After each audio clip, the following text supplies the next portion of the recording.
Okay, everybody, this is Ken Newhouse, your host, and with us today is a very, very special guest. In fact, Dr. Hogan is one of the first people who ever taught me the science and art of persuasion. But Dr. Hogan, on behalf of myself, and this is the second time doing it on the show, but on behalf of myself and members of the Get Clients Now Nation, definitely want to welcome you back to the show. It is really, really a pleasure to have you today.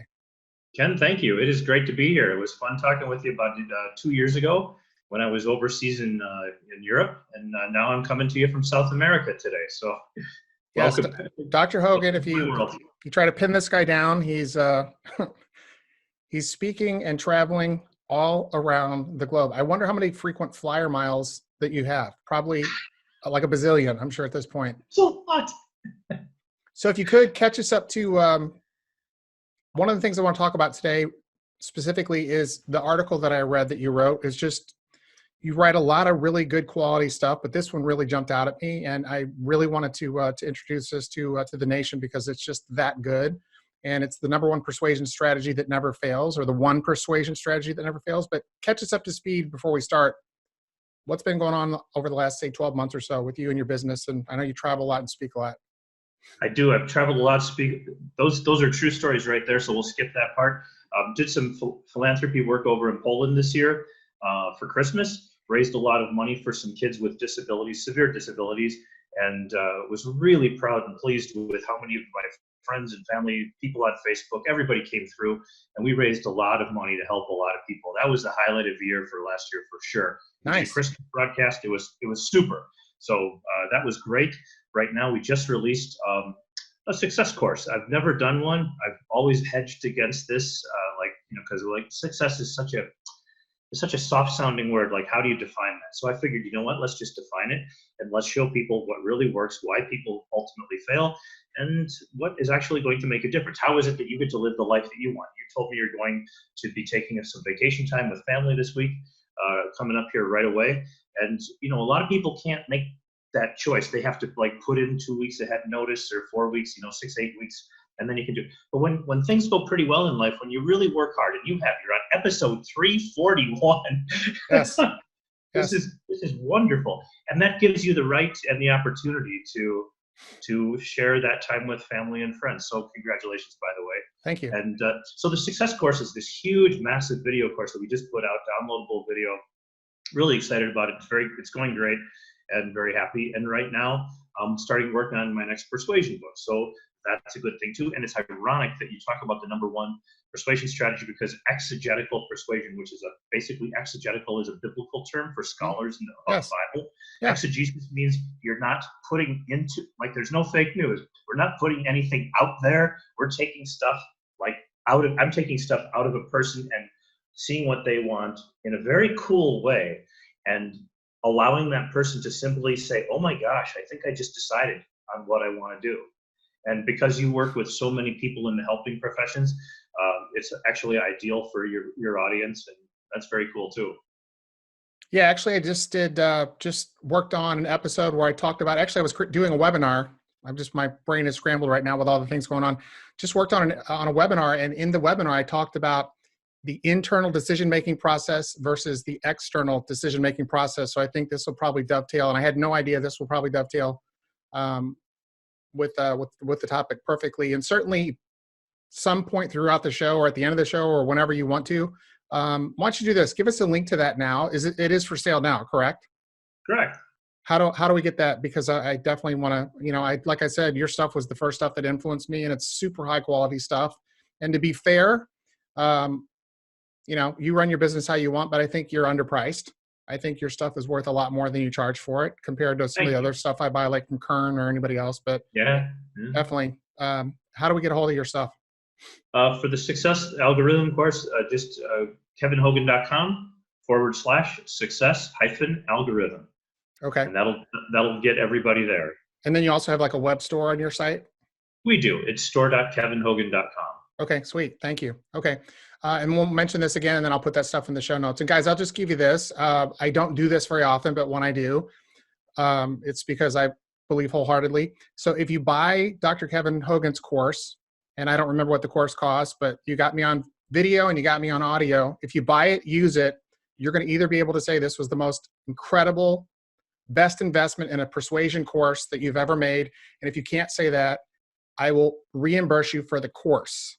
I'll buy it from you.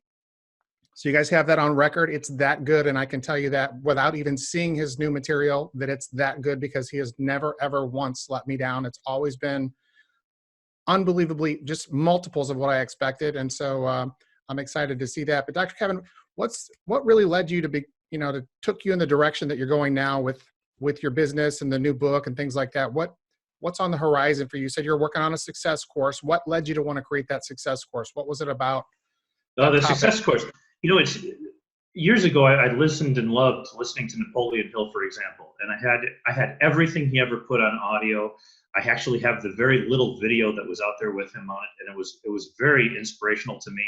And at the time, it was very representative of the new wave of thinking and sort of what's going to help people accomplish what they want. And I really focus on achievement as opposed to like this generic term of success.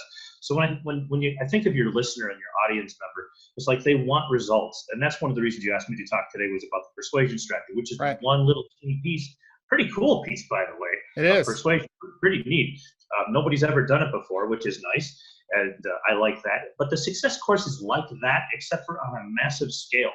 And it is a big 10-week course where I actually coach people. And that's one of the reasons your guarantee is fairly safe there, because I actually work with people until, and we've had such a great track record over the years with our inner circle group.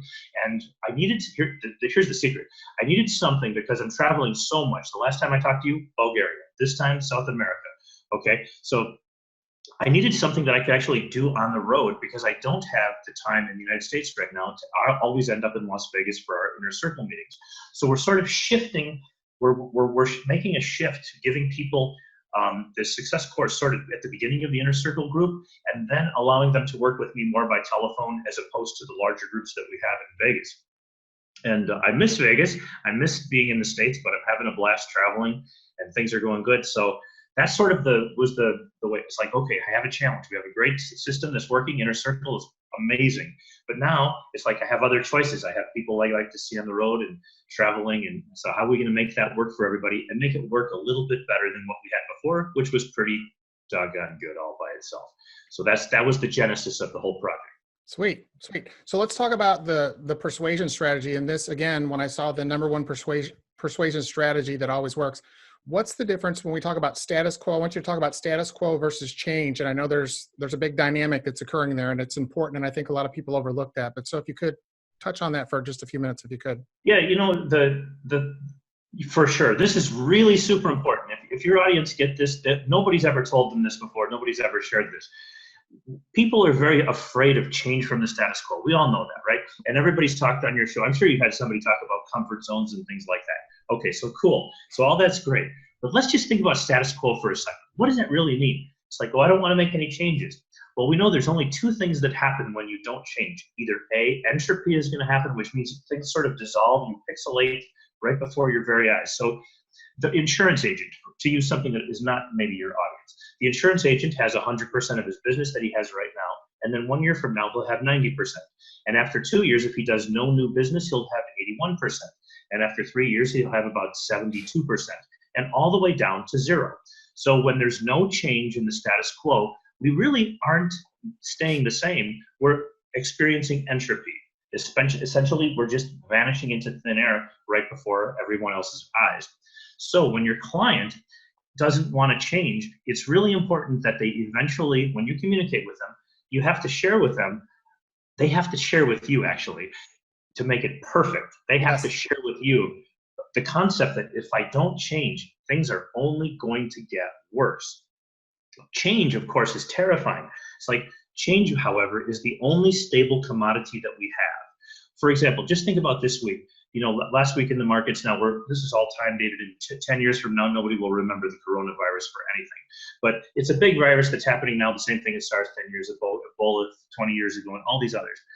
But basically, it changed us instantaneously like that. And people who were prepared for change, people who had put money away and took care of their finances and everything, they were stable. So they have stability now because they took care and prepared for the challenge. We had no idea what the black swan was going to be, but everybody knows that about every 10 years, give or take, we have a major challenge, at least in the free world.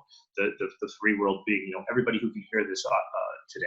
Right. So the deal is this: when we're communicating, and I really believe that my product service, Keven, is the best for you out of all the options and possibilities out there, then I really should allow you to tell me like what the challenges that you have with the status quo are. Like and by the way, tell me all the good stuff too. Like what's the great stuff about life right now? Tell me all the cool stuff. But then I want to know what the challenges about the status quo are. And it's really important that you and I and our audience out there is always thinking about our clients, our customers, our patients. What the heck is it that is so great about the status quo? What do we want to really keep for them if possible? Because it's going to take change to actually get there. Everybody from Michael Masterson to Jay Abraham to myself, probably you too, we've all mentioned that whatever got you here is not going to keep you here. Whatever got you here is not going to keep you here. And that's because of entropy. Things just sort of go away. The old CD programs now are shifting over to audio files and downloadable video, right? And remember when there was 8-track tapes? 8-track what? If you're 40 years old, you don't even know what an 8-track is. It was a tape that we had in the car that stopped 4 times in the, you know, as you switched over. You know, you could listen to songs and they stop in the middle of the song. You know, you're singing a song and you got to stop for 4 seconds while it switches tracks. We actually listened to those things, and now we don't even know what they are anymore. There were DVDs, and we still sell DVDs and still use them, but now, of course, we watch Netflix and buy things in downloadable video. So the concept is that as you think about your client, don't just think about them today, and don't just think about what's good for them today, because what's good for them today is not really necessarily what's going to be there in a year. We might have totally different ways to help somebody a year out. So our mental factor is always to be thinking, how can I help this person, not just for today, but going forward in time, like that 4th dimensional piece. Going forward, how do I help them not be stuck with the 8-track tapes at the end of the day? Okay, how can I actually help them convince me that change is good for them? And hopefully I'll have a solution or the solution for them. Not always, by the way, it doesn't always work out that way. You don't always have the best answer. I don't always have the best answer. But if I do my homework, I can usually figure out what the best likely thing for them to have is. And so that's the beginning of exegetical persuasion. That's the square one. And so if we want to actually start to cause or affect change in the status quo for our client or our customer or our patient, is there a particular process for doing that you've come up with that we can actually share with people today so they have a kind of at least the foundation from which they can start? Yeah, there is. I'd like people to write this down with an old-fashioned pen and paper. Let's start with something called reactance. Okay, so reactance is, if you think about the guy when he comes up to your door and you're like, oh man, that's reactance. He hasn't tried to sell you anything. You don't even know. It could be a Girl Scout asking for $2, right? For a thing of cookies, right?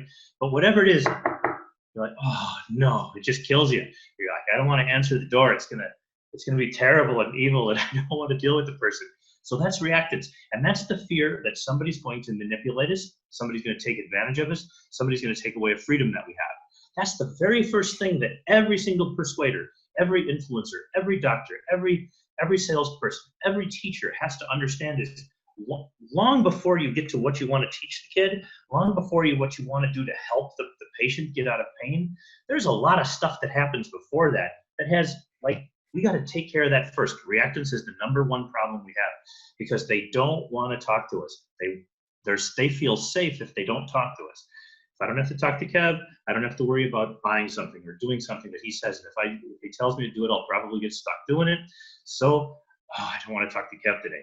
All right, so that's the first thing, reactance. We've got to get over the fear of manipulation. How do you do that? The easiest way is to let the person come in and say, I get it.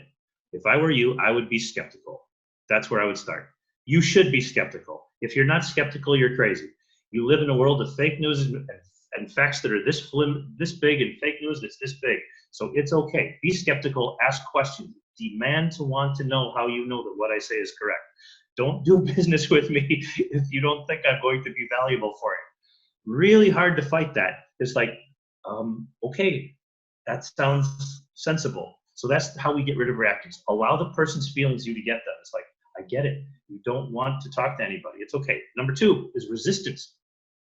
Resistance is when I am going to share a message with you, I'm going to share knowledge with you, you're going to go, oh, you know what, I don't like that.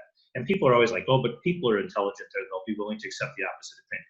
If you're a Republican, there's no way that you're impressed with the Democratic primaries that just happened again 10 years from now. We just had Democratic primaries this week, California and a whole bunch of other places. And if you're a Democrat, you really don't care about Donald Trump and all of this stuff. Again, 10 years ago, he was our president back in these days. Okay, and he was quite a character too. Now, here's the thing. I really don't care what happens for these folks. I hope they all have a fun year. I'll be in South America and Europe and all of traveling the world while everybody fights and struggles back home. But here's the deal. Resistance is real. And so I can sit there and say, you know, I do like one thing about Trump. The fact is our markets have been amazing. Not good, but amazing in this period. Yep. It is impossible to argue that. It's not possible to argue because we have seen the most amazing stock market in history for the last 2 years, bar nothing, bar not Obama, who did a good job too, but bar nobody. And then on the other side of the equation, the Democrats have rightly pointed out that things like walls are sort of crazy. Now, my girlfriend happens to be a conservative, lives down here in Chile. And she's like, yeah, but Kevin, you have to understand that, you know, those walls really do keep out a lot of bad people out of the United States. And I said, you know what? You are absolutely correct. And they do. And that's a very good thing. However, just on the other side of the equation, you also keep out a lot of really good people. You know, hard to argue with either side. So resistance means I have to get what it is their thinking process is. Okay, I have to understand what it is they already believe, whatever they think about, whatever it is I do. So if I'm a doctor, you know, a chiropractor, for example, if I'm a chiropractor, what is it that's like, I heard good stuff, but I heard bad stuff. You know, it's like, so like, here's the thing. You've probably heard about bad salespeople, bad real estate agents, bad investment advisors. God knows I have. And, you know, or whatever the deal is. But, and you should talk about, like, if well, your audience, as I recall, is 50%, about a third chiropractics, right? Is that correct? About 40% dentists, about 20 to 25% chiropractors. And then the rest are coaches and consultants. And then like a minor brick and mortar, small business, mom and pop crowd that's been listening to the show. So a lot of professionals. For sure. Yeah. Okay. So dental is a really great place for people to be. So we got a lot of wonderful doctors out there in dentistry, and yet they face pain. That is the number one deal, right? Pain is the thing. It's like, I don't want to go to the dentist. I really don't. You know, but really, if we can reframe that and say, well, you know, here's the deal. You might want to go to the dentist, get your teeth cleaned, get them taken care of, so you don't have to deal with the pain later. That's always the whole thing. It's like, people, it's okay to capture their fear and to put it right here in front of them and say, I get it. I got that too. I'm not big on pain. If I don't have to have it, I don't want it either. So that's resistance. And resistance is a whole book. By the way, there's books out there. Dr. Eric Knowles, one of our good friends from our boot camps that we do, Dr. Eric Knowles, University of Arkansas, he's written the best book on resistance of anybody out there in the world, Resistance to Persuasion. Fabulous. I learned so much. We've had him come to boot camp. After I read his work, I just like said, Eric, can I grab like this and this and this and make it understandable for human beings that don't have university PhDs? You know, can we just, he's like, sure, take it. Let me, you know, and we put him on stage, finally brought him down and had him teach everybody about resistance. Everybody should check that book out. So that's worth looking at. Okay, so that's resistance. Okay, so now once we take care of these two R's, big R's, reactance and resistance, now we have an open table and the person is no longer terrified to talk to Kevin. Now it's okay to talk to me. They know that I'm going to try to get them to do the best thing that's going to help them the most. And I'm going to have them do that by asking them to tell me what those things are. So okay. I'll pause there for a second. Okay. And so one of the things that you wrote in your blog post, you talked about the 4 types of communication that can affect change very, very quickly. Mm-hmm. Can we talk about that for a few minutes? You bet. I sort of call this transformational messaging to give it a really cool title, something that people might remember. Right. Transformational messaging is basically taking these 4 key ideas and using them forever. So number 1, first thing I want people to do is, as you're talking to your client, so whatever your business is makes no difference. You're a coach. Say somebody's a coach. It's like, what is the disadvantage of where you're at right now? Okay, what's the disadvantage? All right. I don't want to claim to know what's going on in this person's life. It's like, well, I'm having troubles. Most of them are with family. Oh, most of them are with family. That's where I want to start then. So tell me what's going on with family. In fact, I would argue, and have many times live, that if you fix family, whatever's going on in the family, you fix their business. And if you fix the family issues, the person is much better at business. They make much more money. They have much more mental stability every single day, dealing with business day to day. Every coach that I know focuses too quickly on the business aspect and ignores the family, ignores the friends, ignores the people that they go to for 16 hours a day and not just the 8 hours a day. So if you're a coach, be thinking about this. Don't just listen for the business challenges a person is working with you for. For example, think about like, what's the family issues? And if you're working with people for life coaching or something like that, just flip it now. Think, what are they doing for business? Because if business is down, if they hate their job, if they hate their boss, if they don't like these people, all of these things they take home with them to the wife, the kids, the children. And you can't let that go at the office door. It doesn't go like that. We're angry. We talk about it at the dinner table. We get into arguments about it. Sometimes even the husband will say, but honey, don't worry about it. He probably had a bad day.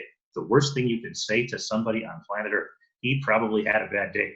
What about me? Okay, what about me? So what's the disadvantage of the status quo? Once they tell me, well, you know what, it's not perfect, I'll say, what else? And what else is a great phrase, okay? It's a great phrase. So in other words, what's going on right now in life that's not perfect? What else? And what else? And what else? Now, to balance this afterwards, I do want to know, factually, what's going on that's really well, because we don't want to dink around with the things that are going well. You've got a great relationship with your spouse, your girlfriend, your boyfriend, great.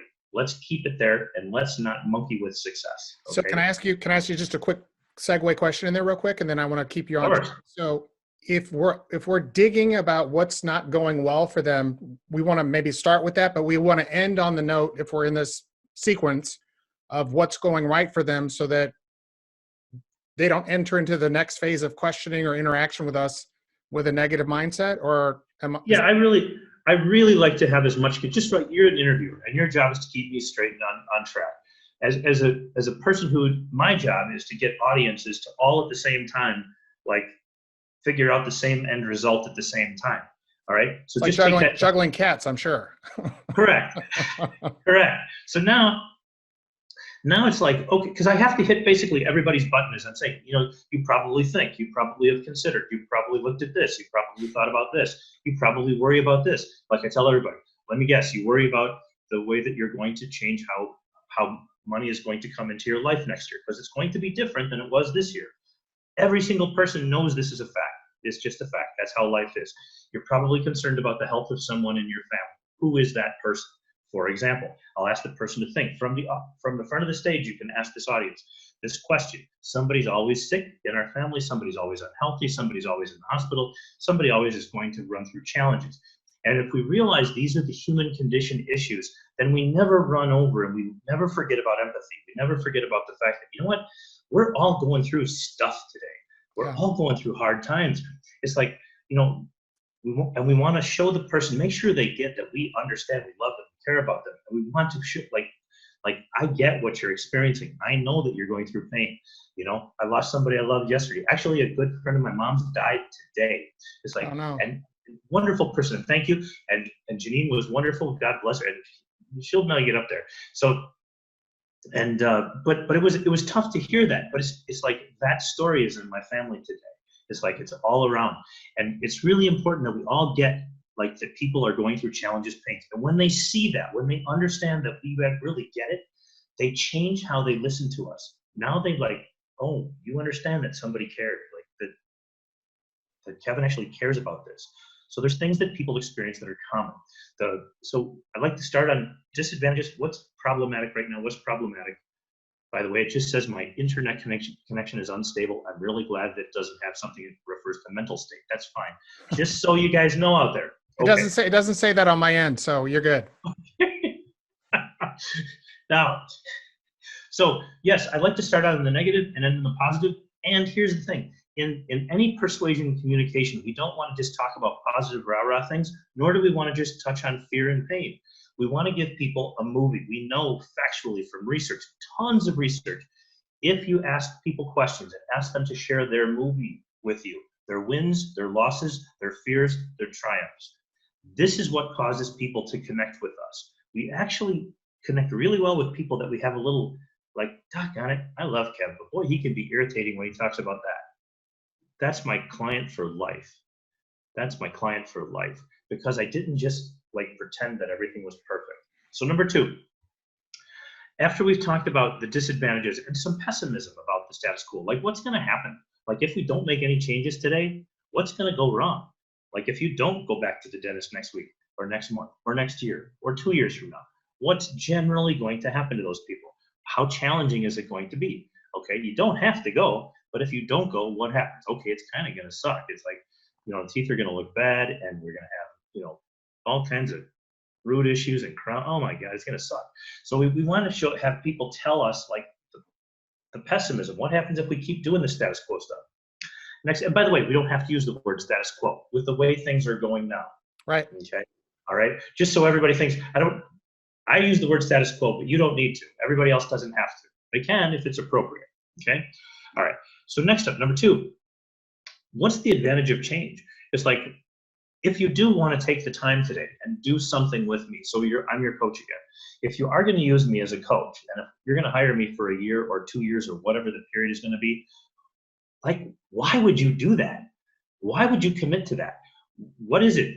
Actually, in our application form for our inner circle group, we like to ask people 3 different ways at 3 different times. Why do you want to work with Keven Hogan? Why? Like, what is the upside? What do you get out of it? How do you know? And here's the thing.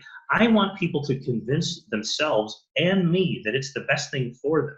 And the more that people write about, okay, so here's what Keven Hogan can do for me, and here's what I think it's going to do for me, and here's how I feel about it. It accomplishes 2 goals. First of all, I can see the person is convinced themselves, because if I'm not convinced that they're not going to do good work and that they're going to go out and let me push them along,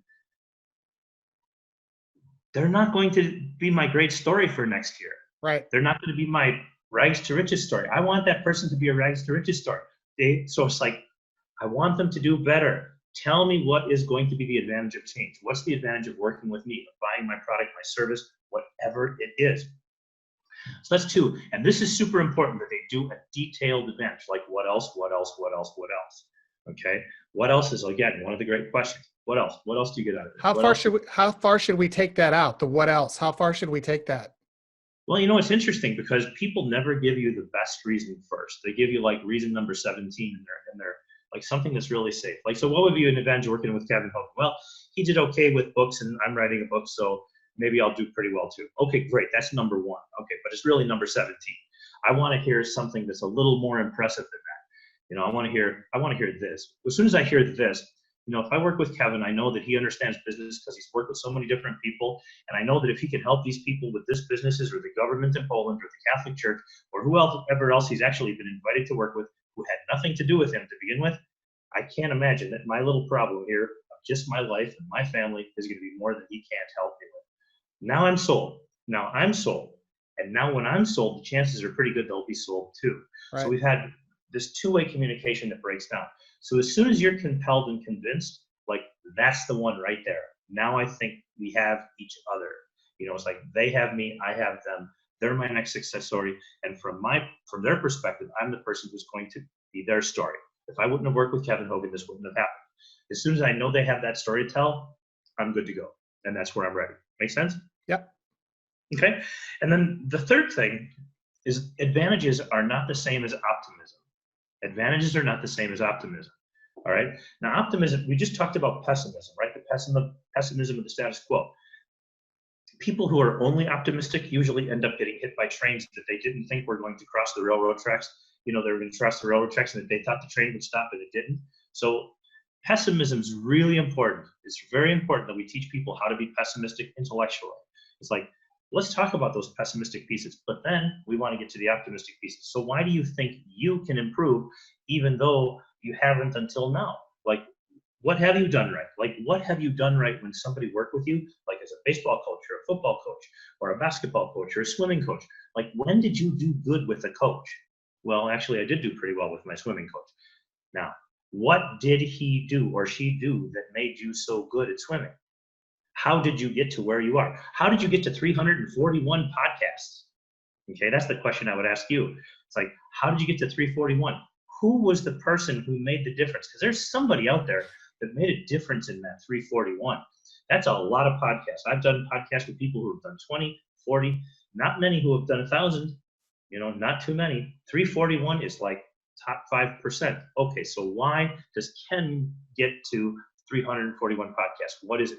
That story right there is compelling evidence that this mentor or this person that he sort of had in the Rolodex of his brain actually mattered. And it's like it drove a person forward. I always have a few people in my mind all the time. Elsa Meldridge, my mentor, and there's a few other people that matter in life, family and friends, that I just need to be proud of. It's like, I got it. And it's like, if everything falls apart elsewhere, if these three guys are proud of me, I'm good to go. Yeah. Okay. And this, whether they're people that I talk to every day in real life or once a month on the phone, or whether they're family, whoever it is, if I know that these people they really want to see me do good, they want to see us do the right thing, the best thing, helping, that's where we want to get our optimism for. I'm optimistic because when I think about Elsa, I just get stuff done. And I do. And I write the books and I make sure that everybody around the world reads them and understands. And then there's stories that they tell about Keven Hogan. I love hearing gossip about me. I love it. Kev, you know what happened? I did this and it worked. I can't believe it, but I did $17,000 last week. That's more than I made last year. Stories like that. Right. Just makes you feel good, right? So optimism for change. So so now we know the advantages. A big deal. There's advantages to working out, right? Ooh, if you work out, you'll get stronger. You could be healthier. You could live longer. Does that mean people are going to do anything? Heck no. It doesn't mean anything. It just means they see the advantages. Okay? So to heck with the advantages. I mean, they're nice, but we've got to move on now. Like, why do you believe it can happen? Why do you believe it can happen? How do you know it will help? How do you know Keven really can help you? Not just the advantage of working with Keven or with Ken or with somebody else, but how do you know it's really going to happen?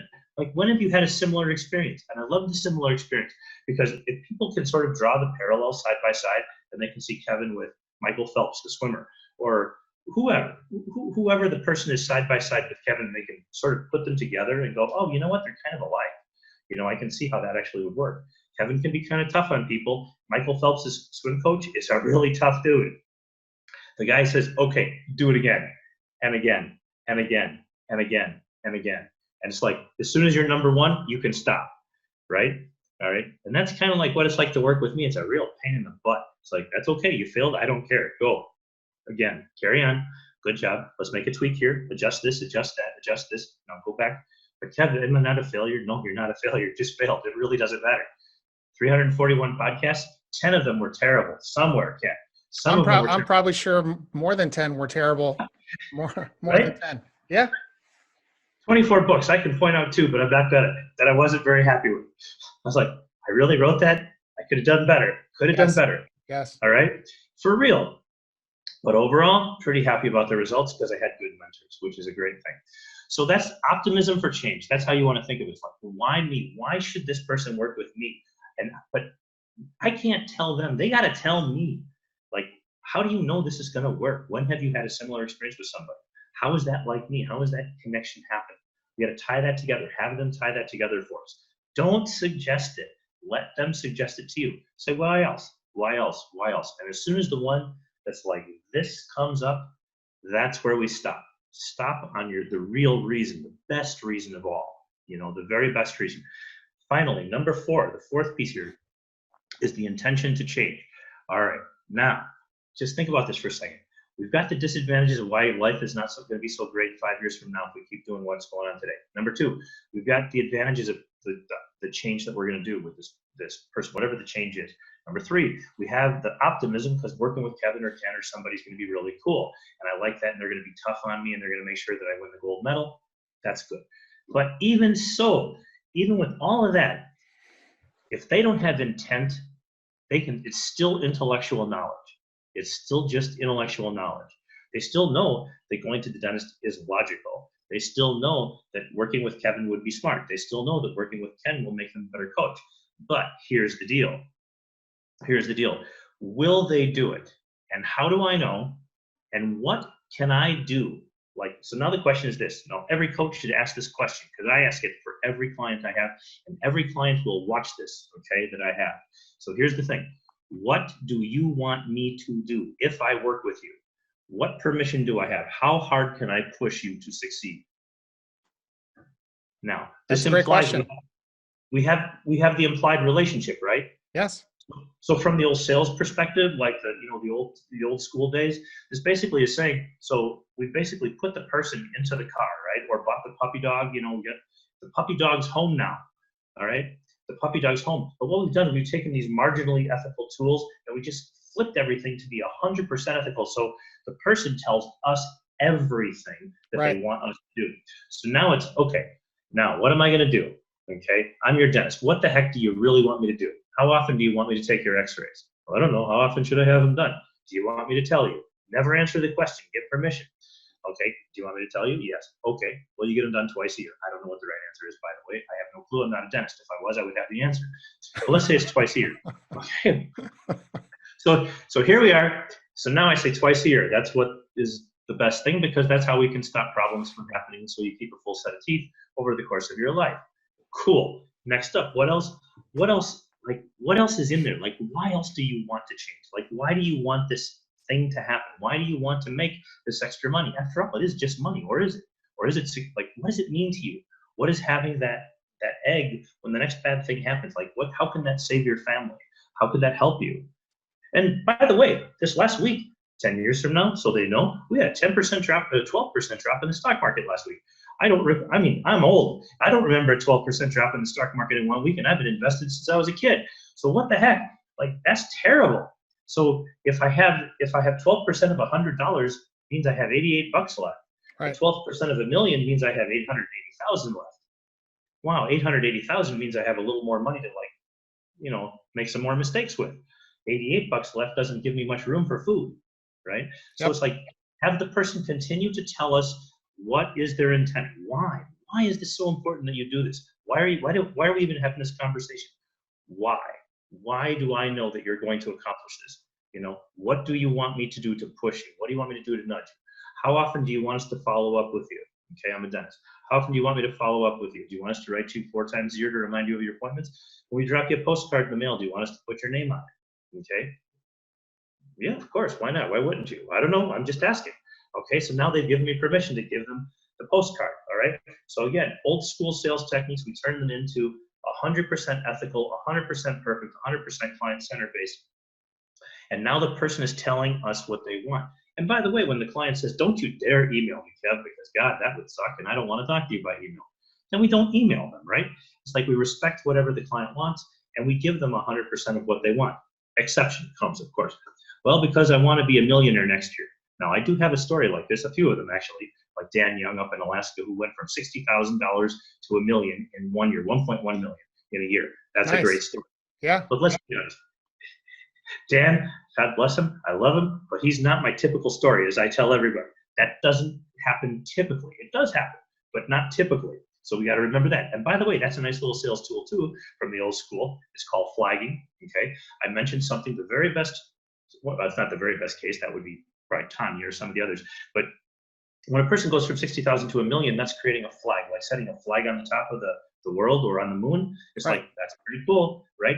And so now the person has a flag and they can go, God, I could probably make $1 million. I will now double back and I'll say, now, wait a second.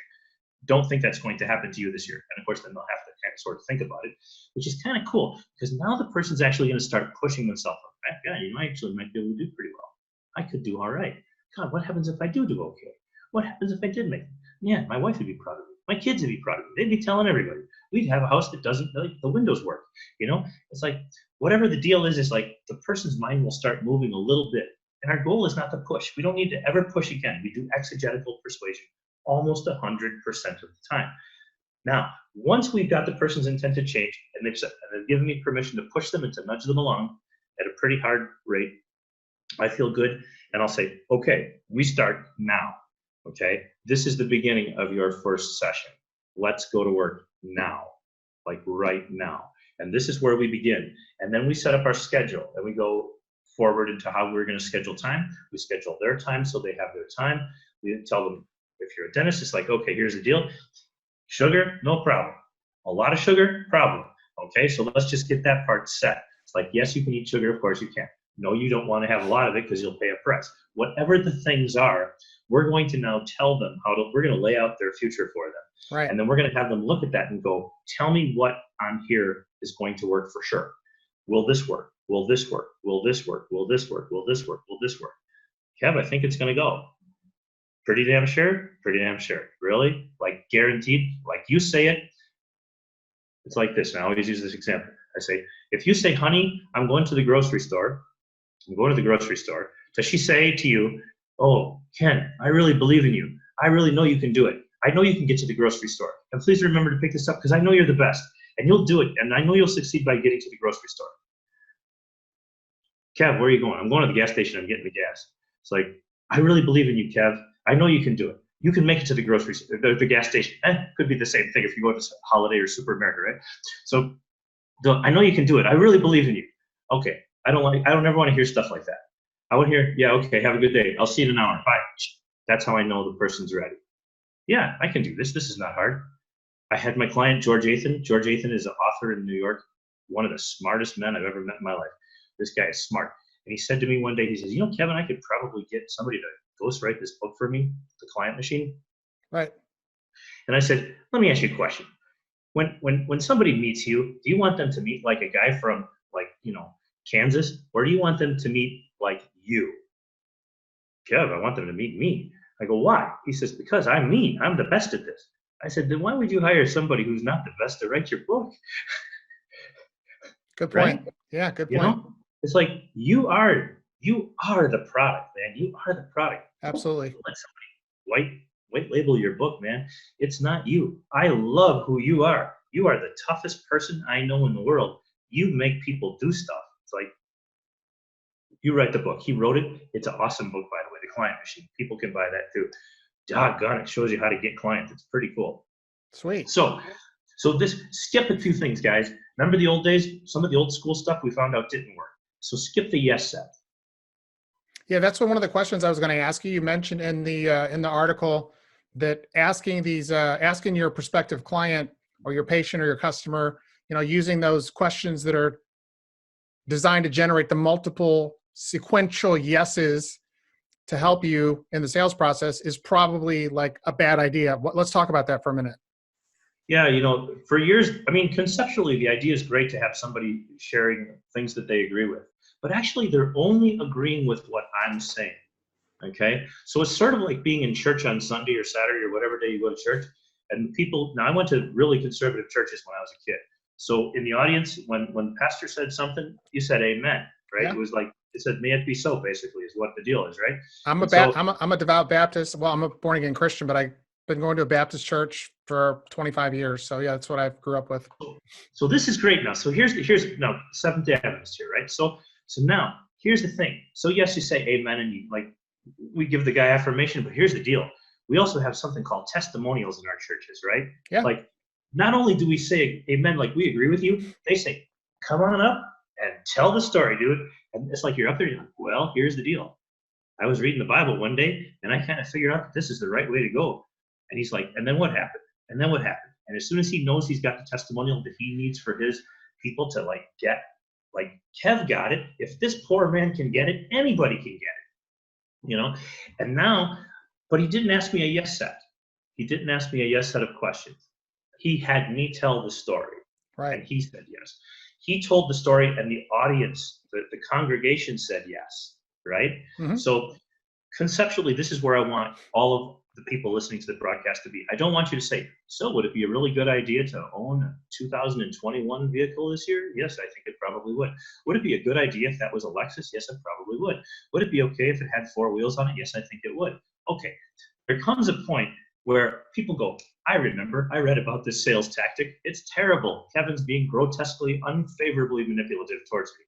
Yes. Instead, I ask questions that have no leading question attached to it. Tell me the advantages of the status quo. I have no idea what's going on. Disadvantages. Where's the pessimism? Where's the optimism? Why are things going to go well? How do I actually know you're going to do this stuff? How do I know that I'm the right person? I'm asking questions that guide them to tell me, and whatever their answers are the answers. there's zero chance that they can have any more reactance or resistance to me if they tell me the whole story. And I simply go, okay, I like that. Let's do that. And let's start now. Yes? Yes. Okay, cool. That's why.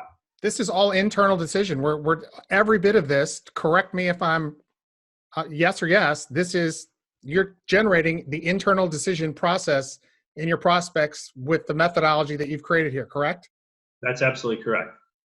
It's Right. totally correct. We're taking an old idea, but we're turning it into something that's 100% ethical and something that feels right to the person. And they know it because they have no more resistance to you. They have no more reactions. That fear of manipulation is gone. And they can say anything they want. They can say any words they want, any sentences. And whatever they say is the way it's going to go. And that's what's going to happen. If they say, Kev, you can't push me that hard because my wife will kill me if I'm working 12 hours a day. Oh, okay, so 10 hours a day would be correct. Yes. Well, I'm not going to override his 12 hours a day.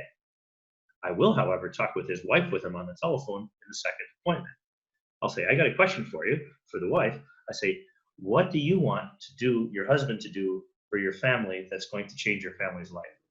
I actually talk to the wives and the husbands of the people that I coach. That is cool, because now I find out both sides of the equation, not just the man or the woman's like feel of what their spouse thinks, but what the actual spouse thinks themselves and what they will do to push their spouse towards being successful, for example. So there's that too. That's awesome. How you doing on time? You got time for some more questions or? Let's do it. Okay, cool. So I'm going to make sure I'm in the right sequence, but you talked about the 4 transformational messages that must be used in every successful communication. So if we didn't talk about those yet. I'd like to, if we could, and talk about why they are absolutely necessary to be successful at ethical persuasion. So, well, we do have the messages, or it is correct. And because we got the disadvantage of the pessimism, that's the first message they have to give us. The second one being the advantage of change. Yes. The third is, here's the confusion for the listener and for me, is that you think messaging, we're always like it's us going forward, us saying something, a message to the client. But really, it seriously is those messages the client is telling us, because the messages that they're telling us is precisely what we will use to have them lay out, look at the schedule, look at the life, and that's what they're going to do for us. It is so unintuitive. It is so not intuitive. It takes a few times to utilize this tool before we get great at it, but after we do, we've got it. So transformational literally means they're telling us how they're going to transform their own life, and you and I are simply approving, agreeing, and finding out what else, to make sure the whole picture of all the thing comes. We don't just have a little sketch. We don't have a filtered picture with an ET-like looking picture on like Instagram or something like that. We got a real picture of what Kev's life is like, and how screwed up it is, and how good it is in some things, and how we're going to fix it for it. But I have to have the client tell me how I'm going to fix it. What is it going to take? Those are the messages that are going to transform. They're cool. It works. This is powerful, and it's not intuitive. It'll take a few times for people to get used to it. You'll be happy, though, that you did, for sure.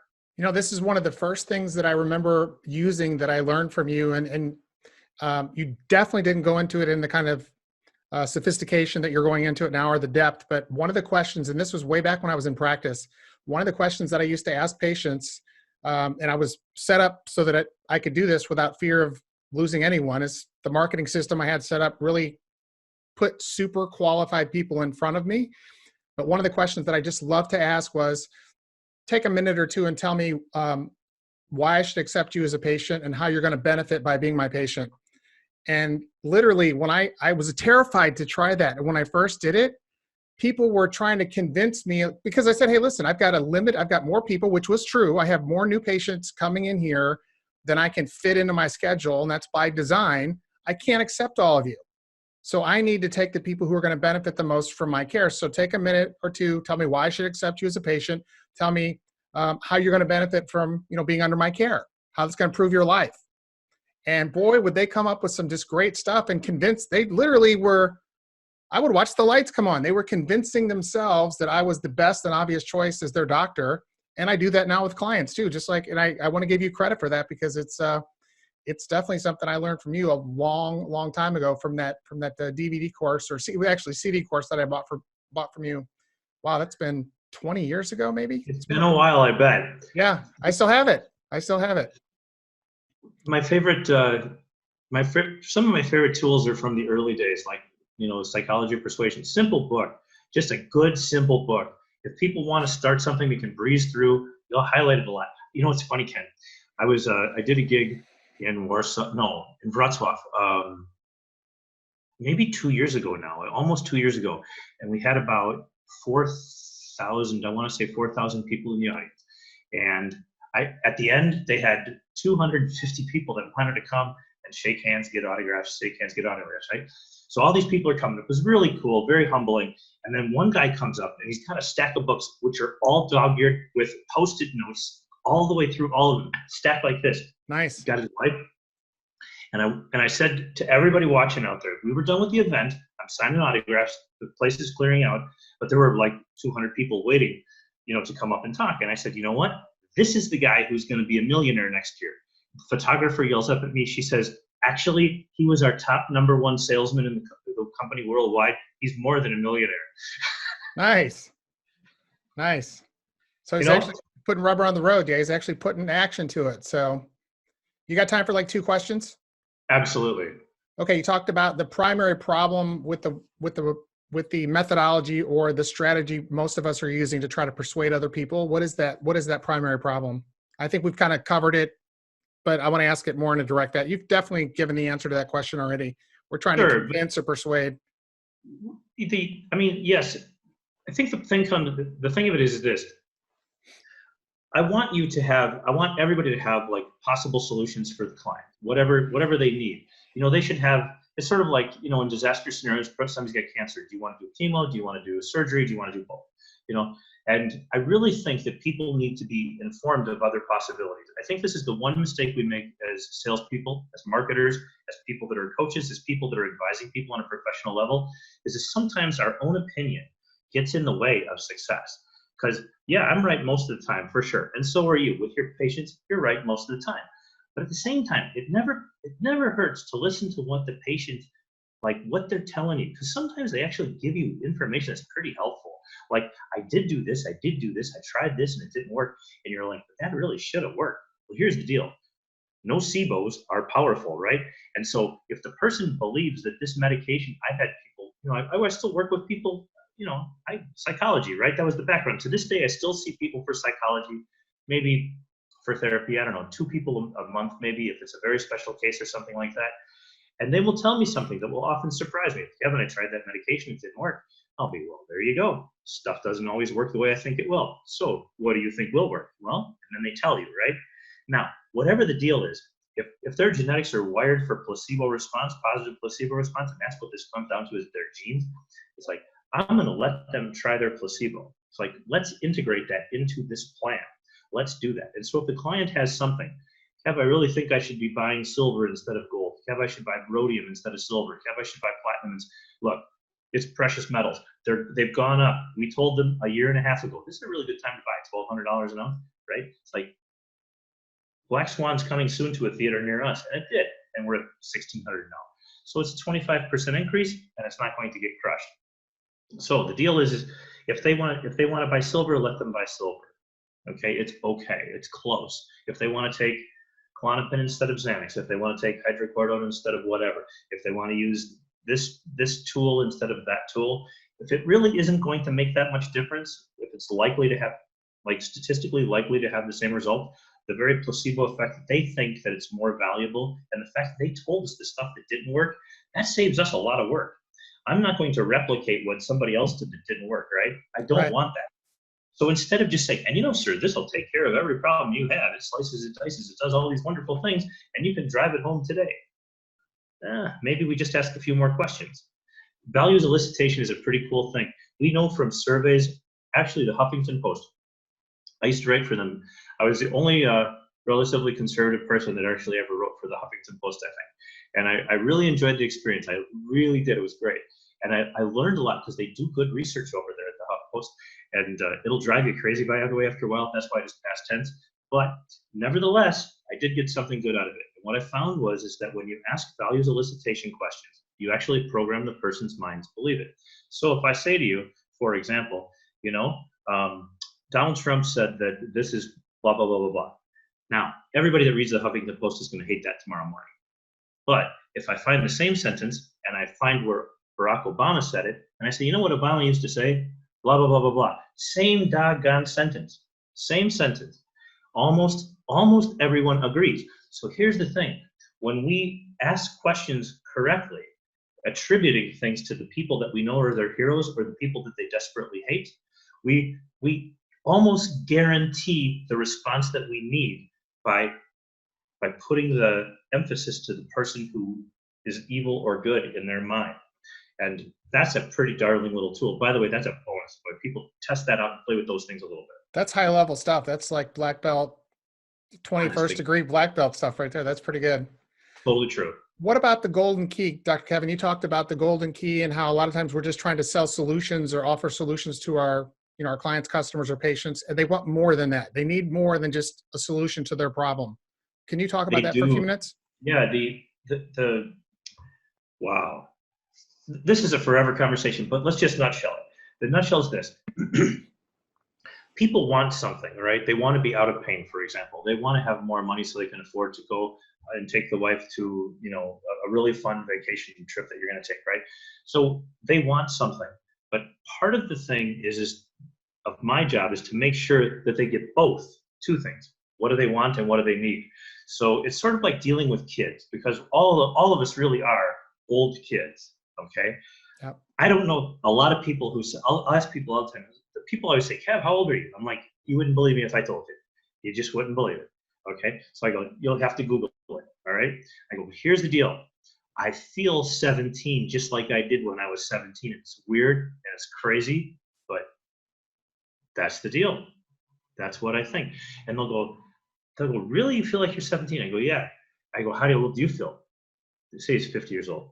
He's like, well, actually, kind of the same, maybe 22. I'm like, oh, well, that's a long way from 17. Okay. So the person has feelings inside. They look at themselves very different than they look at the rest of the world. We all do. And so they often go by, that's what I need, or that's what I want. But we have to make sure that they get both. If we give them what they want, they are more likely to follow and pursue. Just giving a person what they need is not enough. If we just give a person what they need, they will quit. You need to quit smoking, okay? Well, good luck with that, okay? That's hard work, okay? Hard work. But if we give them what they want too, like, yeah, I kind of like ice cream bars once in a while. How about 3 a week? Is that okay? That's okay. I could do that. Okay, 3 a week. That's your cigarette. That's how you're going to do your cigarettes from now on. Okay, we have to give people what they want and what they need. What's something that they'll want and something that they'll need? We put the two, blend them together, and we actually solve problems because now we give the person motivation. They will actually drive forward. If we just solve the need, which is what we always think, just what they need, but that's not enough to keep the person moving forward. Do both. We have to do both. Nice. Last question. You got time for one? Last question. Okay. What's the one question today that I should have asked you, but I didn't? And then we'll talk about, again, I'll just refresh everybody with your website links and things like that. But what's the one question I should have asked today that I didn't in light of our topic? Kev, coolest tool we can use today that we can implement instantly upon going home with the wife, the family, the kids, and our office workers tomorrow. And the answer? Grab a stack of sticky notes. Address your wife as honey. Can we go here? Can we do this? Whatever the little one sentence message is, and then sign your initial K at the bottom. Ken, right? This is the coolest thing. Some of the best research in the last 5 years. Harvard Business Review posted in their book. This is one of the 10 chapters. I wrote a lot about this. The Post-it note maybe 4 years ago, 5 years ago. I remember, yeah. So do you? And it was fun, and we've had so many wonderful results in such a variety, such a broad spectrum of everything from getting people back together for reunions for veterans who foreign wars that have post-traumatic stress disorder to get them help, to actually having families get along better, and to actually getting kids to do their projects because they hate to see the stupid purple Post-it note on the counter with their name on it. I just want dad to get rid of that and throw it away. So that's the deal. Use the Post-it note. Always put for love dad or love K, that, and put the person's first name or their initial of their name if you're close enough to them, just like T or K or whatever, like that. And then 4 or 5 words, no more, 4 to 5 words. This is probably the most powerful tool you can have the most fun with. It'll drive them crazy for the rest of their life to have Post-it notes. Productivity will increase, grades will get better, the wife will be happier, the husband will be happier, especially when it says, honey, let me know what I can pick up at the grocery store. Love, Nice. K. Nice. Nice. Okay, Dr. Keven, just real quick, tell us your website one more time. KevenHogan.com. And if they then, want to stop if they want to stop for the success algorithm and get information, KevenHogan.com/success-algorithm. And they can go and see me on Facebook, Keven Hogan PhD, Facebook.com, Keven Hogan PhD. That'll get you, and just friend me and say hello, and love to communicate with you. sweet. And then I'll make sure I put all those links in the show notes. Dr. Keven, it was awesome. Thank you so much for doing the show. Have a great trip, man. I will. And just, I'm gonna edit this part off, but I have to tell you, just listening to your language patterns that's why I was almost expressionless. Your language patterns were just sweet. I was like, man, that's good. That's good. That's really good. This guy is so good. So now that I can actually see things a lot better than I used to, before I would just get excited like on the other end. Now I'm getting excited as someone who just maybe at a small level understands what's going on here. And there's probably a lot that I missed, but I saw a lot of what was going on. I'm like, this guy's hardcore. This is good. So I appreciate you doing that, doing the interview today. Cause just for me, it was like a class in and of itself. So like a little mini coaching session. I appreciate it. It was great. We'll do it again. Yeah, I appreciate it. It was fun. Listen, have fun a and great trip. You too. Yeah, thank you. Don't drink the water, or is it safe? I don't know. Yeah. Bottled water. Hey, take care. Stay easy. Bye-bye. Bye.